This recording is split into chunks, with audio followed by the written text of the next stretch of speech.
Ever feel you didn't belong? Ever feel out of place and unnecessary? Life is full of so many surprises and gives way to so many discoveries.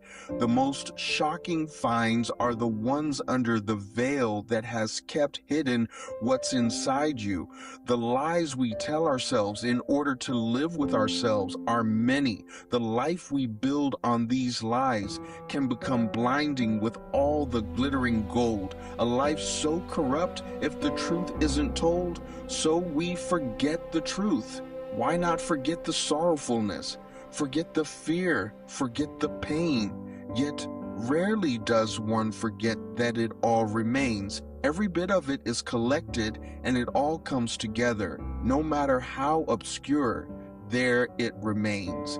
The years compile as our body gets old, and the things about ourselves that we have chosen to run from cling to our soul. We cannot let go when it still clutches hold tight. It forces us to flee or take flight. War is waged between who we are and who we want to be. Running away does not help.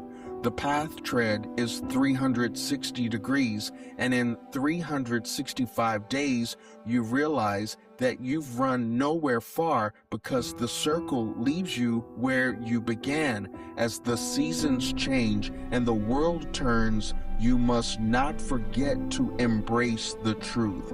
Yet we never forget to embrace the sorrowfulness, embrace the fear, embrace the pain.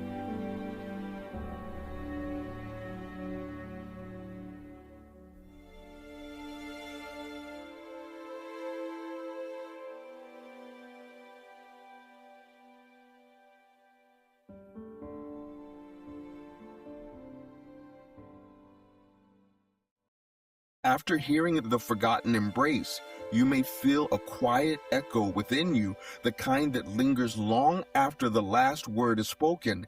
That's because this piece is more than poetry, it's a mirror. It reflects not just my inner world, but the worlds we often tuck away, the ache of estrangement, the rhythm of internal conflict, and the fragile but persistent pull toward healing.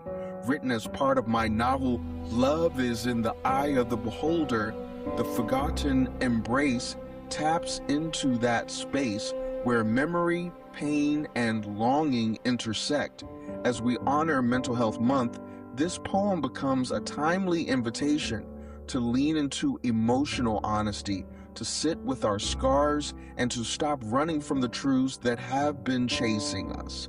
Whether it's cracking open a journal for the first time in years, whispering a trauma aloud to a trusted ear, or simply allowing the floodgates of grief to open, these acts are more than catharsis. They are acts of courage. They are recovery. And yes, the journey is messy.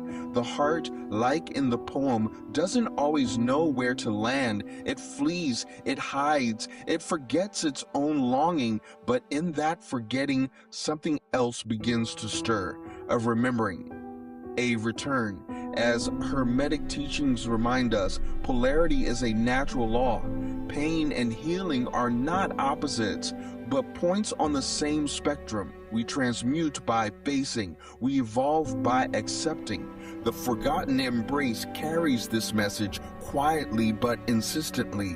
What we fear may break us is often the key to our liberation, and what we assume has been lost, our strength, our voice, our sense of self, can be rediscovered right there in the silence we've avoided. Mental Health Month calls us to community, to connection, to saying out loud, I see you and I'm walking this with you. If this poem spoke to you, let it be a bridge. Share it. Talk about it. Let it open a door to dialogue about trauma, about resilience, about the non-linear path of becoming whole. You can find The Forgotten Embrace and other writings of mine in Love is in the Eye of the Beholder available now.